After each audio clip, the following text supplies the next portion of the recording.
I find it amazing that, like, I speak to people my age, and I say, in my 20s, I spent maybe, I don't know, let's say 3 hours a day. What's a decade of 3 hours a day? 3,650 days times 3 hours. Let's say 10,000 hours. Yeah. I spent 10,000 hours in the gym training. You're the same age as me. What did you do with those 10,000 hours? And they can't even tell me what they did. What did you do? Watch TV, go out, go pub, sit around, jerk off, sleep, nap, chase women, message girls on Instagram who don't give a fuck about you? What did you actually do? We had the same amount of waking hours and the same amount of minutes. I know where 10,000 hours of my minutes went, and that's why I'm the champ.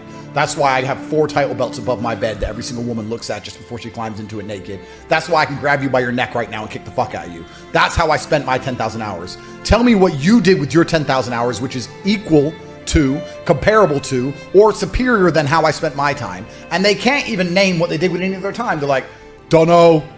I guess I just chilled out. A lot of them down the pub after work. Did fuck all. Wasted it. Yeah.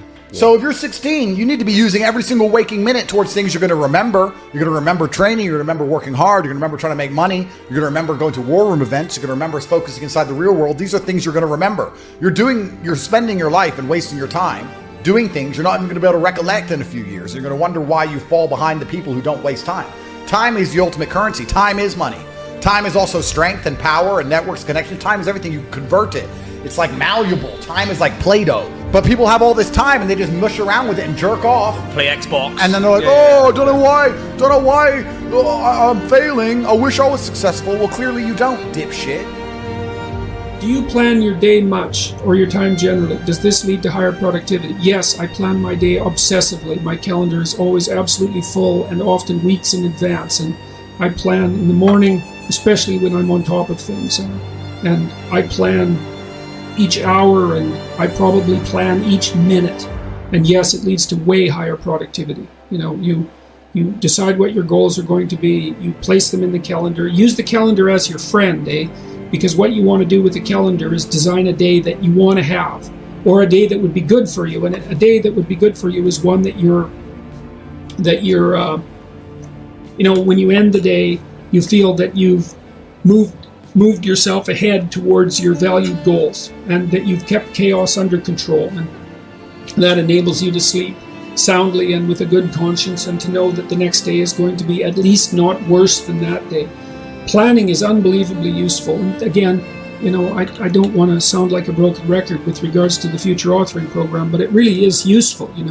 You need to figure out what it is that you're aiming at and why, and then you need to figure out how you're going to break that down over the months and the weeks and the days. But I would approach your calendar like it's your best friend. You think, okay, I'm going to design a week, man, that I really want to have. And that means you can schedule in leisure and all the things that you want to do, which you absolutely should do.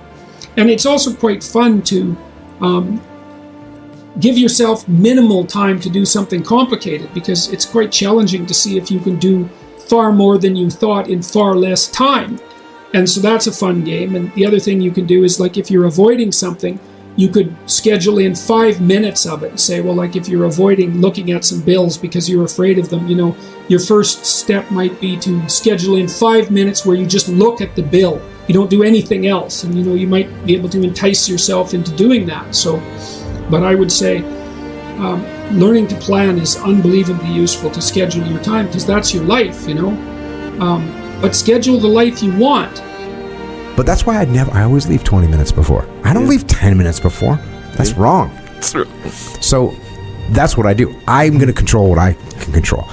And same thing with life. Add in some fudge factor, right? Is that a civilian term? Fudge factor? Mm-hmm. Add in a little fudge factor, take a little extra time. Give yourself a little buffer time.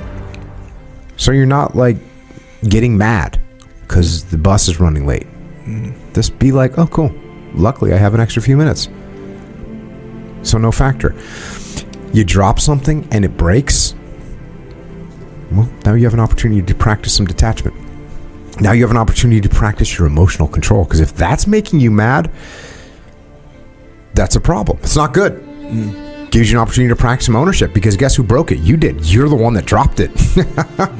You know what I mean? Yeah. It's a good opportunity to adapt and overcome, because now you've got a situation that you got to clean up. So I think it sounds like you need some detachment in your life. Maybe you need a little extra prior planning in your life. Maybe you need to recognize that you can't control what you can't control. The only thing you can control is your response. And the type of human being that you should be aspiring towards is someone that when the glass drops and breaks, you go, I'm going to grab a broom and I'm going to sweep this up. You don't yell, you don't scream, you don't get mad at the freaking at the drawer that you hit your elbow on and that's why you drop the glass, right? Because people get mad at that freaking drawer. Yeah. You know what I'm saying? Yes, I do. You're not mature when you do that. So how you respond to things in the world is reflective of what's going on in your brain. And if what's going on in your brain is anger and frustration and pent up failure, then that's what's going to come out. So I would use these little mishaps and these little misfortunes to build good habits. You said you like to build good habits. I'm going to turn this back around on you, my friend. You want to build good habits? Let's use these little mishaps in life, these little misfortunes that occur, to build good habits. Habits of restraint, habits of emotional control, habits of detachment. And these things will make you a better person in the long run.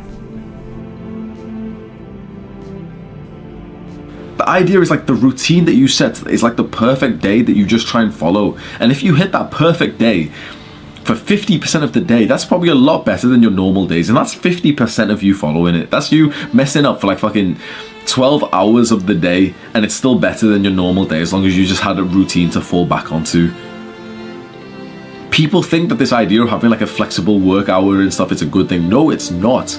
If you're not doing the same things at the same time every day, I'm telling you right now, you're not growing anywhere near as much as you could do. Now, fair enough, you might value something else. You might value today's pleasure over tomorrow's growth. You're nothing like me. Chances are you're getting offended at what I've just said because you actually are like me. You want tomorrow's growth, but you've held this like perception that you should be able to like work whenever you want and like, you know, work into the night and stuff and like not have a bedtime and shit. Fuck, what the fuck is that? You want to grow. You go to sleep at the same time every single day. You turn your computer off at the same time every single day. You turn it on at the same time every day. You wake up at the same time every day. And this is where it gets interesting because the last sentence I just said, you wake up at the same time every day. What if you get a bad night of sleep? What if you go out, you do something social, right? You would think, like, I value sleep and I've seen the research. If you've seen the research, you know how important it is. I've literally paid for a fucking $300 sleep tracker.